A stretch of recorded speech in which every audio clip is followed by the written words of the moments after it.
MLC Teenmar మల్లన్నను Congress party suspend చేసింది. దానికి సంబంధించిన అప్డేట్ చూస్తున్నాం మనం. పార్టీ వ్యతిరేక కార్యక్రమాలకు పాల్పడ్డారని అతన్ని పార్టీ నుంచి సస్పెండ్ చేస్తూ క్రమశిక్షణ కమిటీ నిర్ణయం తీసుకుంది. పార్టీ వ్యతిరేక కార్యకలాపాలకు పాల్పడ్డారని తీన్మార్ మల్లన్నకు గతంలో షోకాజ్ నోటీసు జారీ చేశారు. ఇప్పటి వరకు ఆయన ఏ సమాధానం చెప్పలేదు.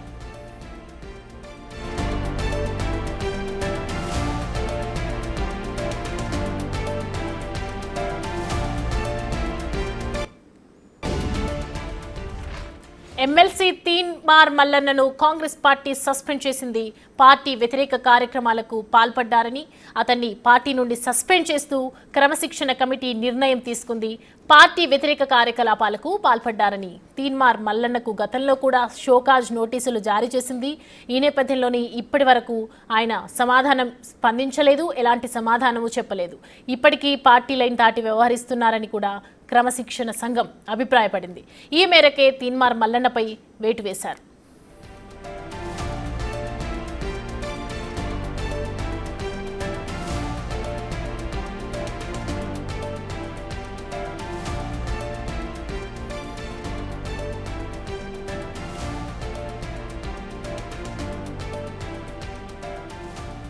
ఎమ్మెల్సీ తీన్మార్ మల్లన్నను కాంగ్రెస్ పార్టీ సస్పెండ్ చేసింది. పార్టీ వ్యతిరేక కార్యక్రమాలకు పాల్పడ్డారని అతన్ని పార్టీ నుంచి సస్పెండ్ చేస్తూ క్రమశిక్షణ కమిటీ ఈ డిసిషన్ తీసుకుంది.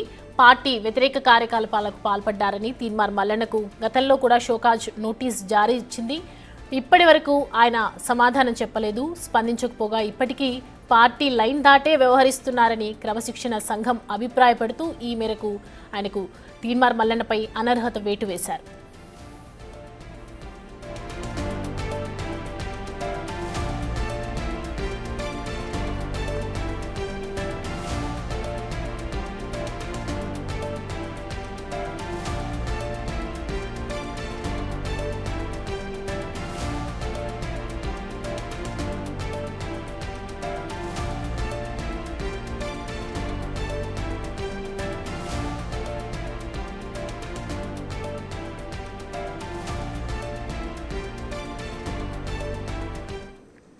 రైట్, ఈ తీన్మార్ మల్లన్న వేటుకు సంబంధించి మరిన్ని డీటెయిల్స్ అందించడానికి మా chief editor in chief PV sir లైన్లో సిద్ధంగా ఉన్నారు.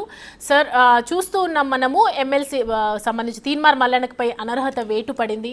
సో క్రమశిక్షణ సంఘం తీసుకున్నటువంటి డెసిషన్ ఏ విధంగా చూడాలి సార్? సౌమ్య, అంటే పార్టీ ఇటీవల కాలంలో నిన్నే విస్తృత స్థాయి సమావేశం జరిగింది. కాంగ్రెస్ పార్టీ కొత్త ఇన్ఛార్జి మీనాక్షి నటరాజన్ కూడా ఆ సమావేశానికి హాజరయ్యారు. చాలా విషయాలు ఆమె మాట్లాడటం జరిగింది. అంటే పార్టీ ఎవరు కూడా ఎటువంటి క్రమశిక్షణ ఉల్లంఘించకూడదు అనేటువంటిది ముఖ్యమంత్రి కూడా ఒక సంకేతం ఇచ్చాడు. మంచి విషయాలు మైక్ లో చెప్పాలి, చెడు విషయాలు చెవిలో చెప్పాలి. కానీ కొంతమంది చెడు విషయాలు మైక్ లో చెప్తున్నారు, మంచి విషయాలు చెవిలో చెప్తున్నారని వ్యంగ్యంగా మాట్లాడినప్పటికీ దాని వెనకాల చాలా అర్థం ఉంది అనేటువంటిది మనకు అర్థమవుతుంది. నిన్న ముఖ్యమంత్రి ఆ మాట 2 సార్లు రిపీట్ చేశాడు.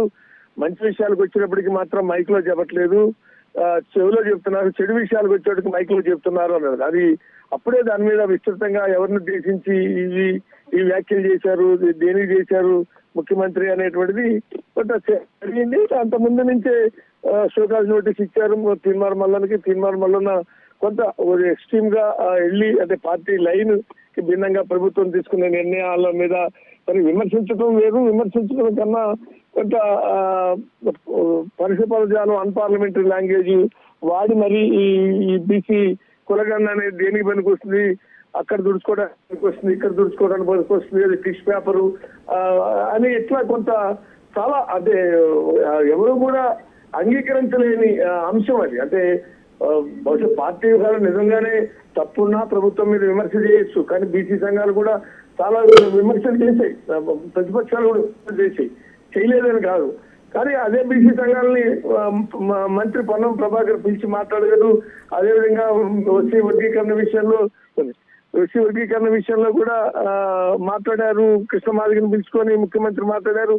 అవన్నీ ఒక సిస్టమ్ ఉంది. కానీ ఇక్కడికి వచ్చేప్పటికి ఏంటంటే అసలు ఒక రకమైనటువంటి వాతావరణం, అంటే ఇక మళ్ళీ కుదరదు, ఇక మళ్ళీ కలిసి మాట్లాడుకోవడానికి వీలు లేని ఒక పద్ధతుల్లో ఆయన యొక్క పదజాలం వాడినటువంటి పదజాలం ఏదైతే ఉందో మొహాలు కూడా చూసుకోవడానికి వీలు లేని విధంగా, కలిసి కూర్చొని మాట్లాడుకోవడానికి వీలు లేని విధంగా ఆ పదజాలం వాడటం అనేటువంటిది అది కొంత అందరికీ అభ్యంతరకరంగా ఉంది. మరి టార్గెటెడ్ గా కులాన్ని టార్గెట్ చేసి, రెడ్డి కులాన్ని టార్గెట్ చేసి మాట్లాడటం, వరంగల్ సభలో మాట్లాడటం అనేటువంటిది కూడా కొంత బాగా ఒక పక్కన ప్రభుత్వం తీసుకున్న బీసీ కులగణ మీద ప్రభుత్వం తీసుకున్న నిర్ణయాన్ని తప్పుపట్టడం, దాంట్లో లోపాలు ఉన్నాయంటాం వేరు, అసలు అది దేనికి పనికిరాదు, తుడుచుకోవడానికి కూడా పనికిరాదు అనేటువంటి పద్ధతుల్లో ఆ పదాలు వాడాల్సిన అవసరం లేదు. అంటే ప్రభుత్వాన్ని తీసుకున్న నిర్ణయాల్లో తప్పుంది, ఇది ప్రభుత్వం సరి చేసుకుంటే బాగుంటుందని ఆయన కాంగ్రెస్ పార్టీ బీఫామ్ మీద ఎమ్మెల్సీగా గెలిచిన వ్యక్తి, కాంగ్రెస్ పార్టీ కండవ కప్పుకొని పార్టీలో చేరిన వ్యక్తి, కాబట్టి కాంగ్రెస్ పార్టీ ఎన్నికల ప్రచారం చేసినటువంటి వ్యక్తి కాదు. అటువంటి వ్యక్తి పార్టీకి సంబంధించిందంటే ముఖ్యమంత్రిని కలవచ్చు, చెప్పొచ్చు, ప్రభుత్వం తప్పులుంటే ప్రభుత్వమే చెప్పొచ్చు, పార్టీ తప్పులుంటే పిసిసి చీఫ్ మహేష్ కుమార్ గౌడ్ కలిసి చెప్పొచ్చు. కానీ ఈ రెండు చేయకుండా బహిరంగంగా వేదికల మీదుగా ఇదే చివరి రేవంత్ రెడ్డి ముఖ్యమంత్రి చివరికి ఈయనే అవుతాడు అనే కామెంట్స్ కావచ్చు, రెడ్డి కులాన్ని టార్గెట్ చేస్తూ హలో సార్ వినిపిస్తుంది సార్ ఇప్పుడు తీర్మాన్ మల్లన్నకు ఉన్నటువంటి ముందున్నటువంటి సవాళ్ళు ఏంటనుకోవచ్చు? అంటే దీనికి సంబంధించి క్షమాపణ చెప్పే అవకాశాలు ఉన్నాయనుకోవచ్చా? అంటే ఏ విధంగా ముందుకెళ్ళాలి ఆయన?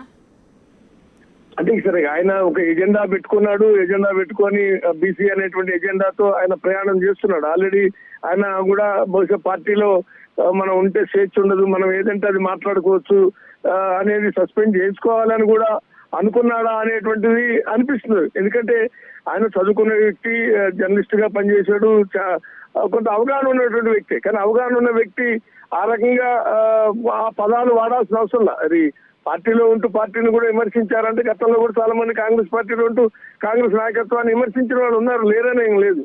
కానీ ఆ పదాలు వాడేటప్పుడు కొంత జాగ్రత్తగా పదాలు వాడటం, ఒకసారి వారు వదిలేశారంటే కాదు, పదే వాంటెడ్లీగా ఆయన మాట్లాడుతున్నాడు. వాంటెడ్లీగా మాట్లాడటం వెనకాల బహుశా ఆయన ఒక ఎజెండాతో ఉన్నాడా అంటే బీసీ ఎజెండాతో ముందుకు పోవాలంటే కాంగ్రెస్ పార్టీలో ఉంటే అది సాధ్యం కాదు, కాబట్టి కాంగ్రెస్ పార్టీని వేడాలి, కాంగ్రెస్ పార్టీని ఆయన కూడా వేడొచ్చు, కానీ సస్పెండ్ చేసుకోవాలనుకున్నాడా?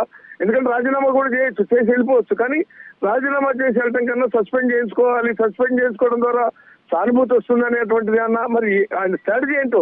కానీ బీసీ ఎజెండాలో ప్రయాణం చేయాలనేటువంటిది ఒక నిర్ణయానికి వచ్చాడు, ఆ ఎజెండాతో ప్రయాణం చేస్తున్నాడు.